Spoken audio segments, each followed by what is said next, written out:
Hello friends, तो आज हम आपको त्रिकोणमिति का परिचय बताने वाले हैं। और हमारे जो है एग्जाम में, बोर्ड एग्जाम में इस त्रिकोणमिति से बहुत सारे सवाल क्वेश्चन यानी कि किए जाते हैं। तो हम आपको कुछ इस प्रकार से समझाने वाले हैं, और ये हमारे कुछ इम्पोर्टेंट मोस्ट इम्पोर्टेंट रूल्स भी दिए हुए हैं। तो देख सकते हैं, हम इसको ऐसे याद कर सकते हैं, एल ए लल बटे कक्का। तो लल बटे कक्का से आप याद कर रख सकते हैं।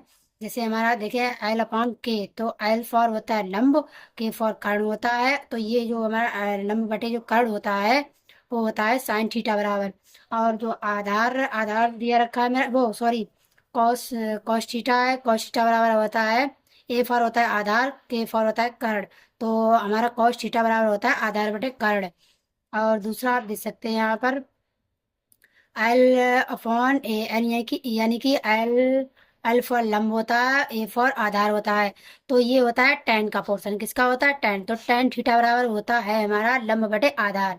तो हमने यहाँ पर आपके लिए पूरा अच्छे से लिखा है, आप समझ सकते हैं। देखिए यहाँ पे साइन थीटा, साइन थीटा बराबर होता है यहाँ पे लंब बटे कर्ण। ये आपको याद रखना है, इसी से हम सवाल लगाएंगे। और कॉस थीटा बराबर होता है आधार बटे कर्ण होता है। और tan थीटा बराबर होता है लंब बटे आधार। मैंने यहाँ पर भी आपको बताया, आप इस प्रकार से याद रख सकते हैं। लंब बटे कक्का से आप याद रख सकते हैं, ये हमारी ट्रिक है। और ये देखते हैं, कौशिक थीटा बराबर होता है, इसका उल्टा हो जाएगा। साइन साइन का उल्टा क्या होता है? कौशिक थीटा। तो इसका जस्ट इसका उल्टा हो जाएगा, यानी कि ये कर्ण जो है वो ऊपर पहुंच जाएगा, लंब जो है वो नीचे आ जाएगा। तो हो जाएगा कौशिक थीटा बराबर हो जाएगा कर्ण अपान लंब हो जाएगा। और सेक थीटा यानी कॉस का उल्टा होता है सेक, सेक बराबर होता है हो जाएगा कर्ण अपॉन आधार। और कॉट थीटा बराबर हो जाएगा टेन का उल्टा होता है कॉट, कॉट थीटा बराबर हो जाएगा हमारा आधार बटे लंब। तो इस प्रकार से आपको समझ में आया होगा।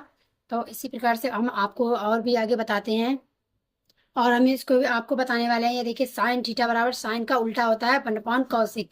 और कॉस थीटा बराबर होता है वन अपॉन सेक थीटा। और टेन थीटा बराबर होता है वन अपॉन कॉट थीटा। ये इनके उल्टे होते हैं। और सेक थीटा बराबर हम इसे लिख सकते हैं cos one upon cos theta. Cosec theta बराबर लिख सकते हैं one upon sine theta. Cos theta बराबर कॉट थीटा बराबर लिख सकते हैं वन अपॉन टेन थीटा। और टेन को हम इस प्रकार, टेन थीटा बराबर होता है साइन अपान कॉस थीटा। इसको हम इस प्रकार से तोड़ सकते हैं टेन को, जब हमें सवाल में जरूरत पड़ेगी तब इसका हम प्रयोग करेंगे। कॉट थीटा बराबर होता है मेरा cos theta upon sine theta. ठीक है ना? तो आपको ये बातें जो है याद रखनी है, बहुत ही मोस्ट इंपॉर्टेंट है। अगर ये आपको नहीं आते हैं तो आप जल्दी से इसका स्क्रीन को शॉट ले लीजिएगा और जो है इसको याद कर लीजिएगा, क्योंकि इसके बिना जो है हम सवाल नहीं लगा सकते हैं। ये तो आपको याद करना ही करना होगा।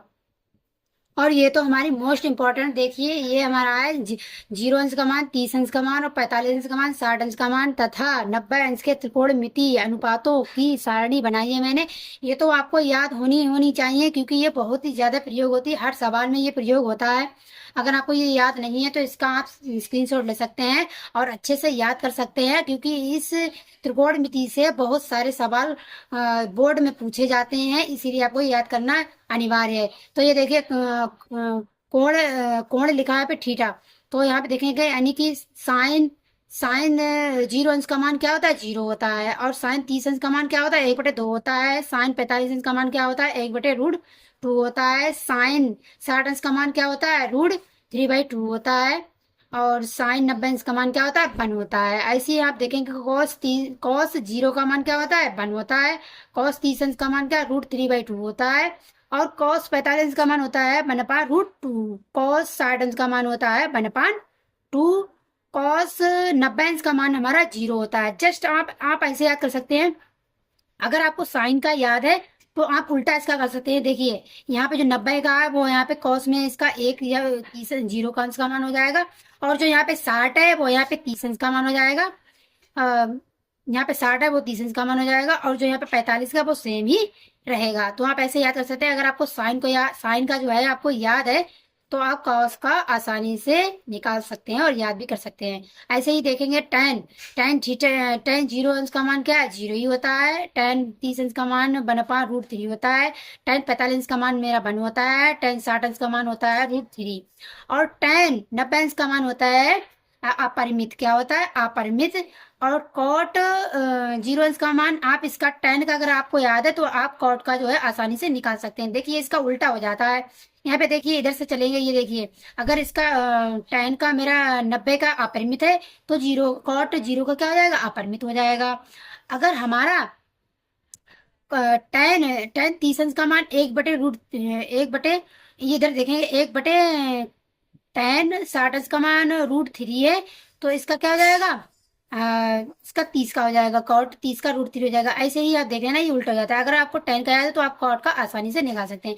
ऐसे ही सेक सेक का देखेंगे। सेक जीरो अंश का मान क्या होता है? वन होता है। सेक 30 का क्या होता है? टू अपान टू पर रूट थ्री होता है। और सेक 60 अंश का मान रूट टू होता है। सेक 60 अंश का मान मेरा दो होता है। और 60 90 अंश का मान अपरिमित होता है। इसी प्रकार से कौशिक का भी देख लेते हैं।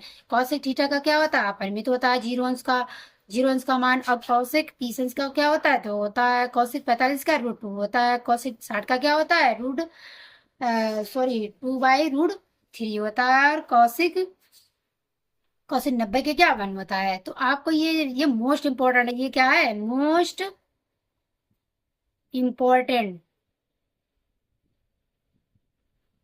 मोस्ट इम्पोर्टेंट ये टेबल है। ठीक है, आपको ये याद करनी है। अगर आपको ये याद नहीं है तो आप सवाल नहीं लगा सकते, इसीलिए आपको ये जरूर याद करनी है।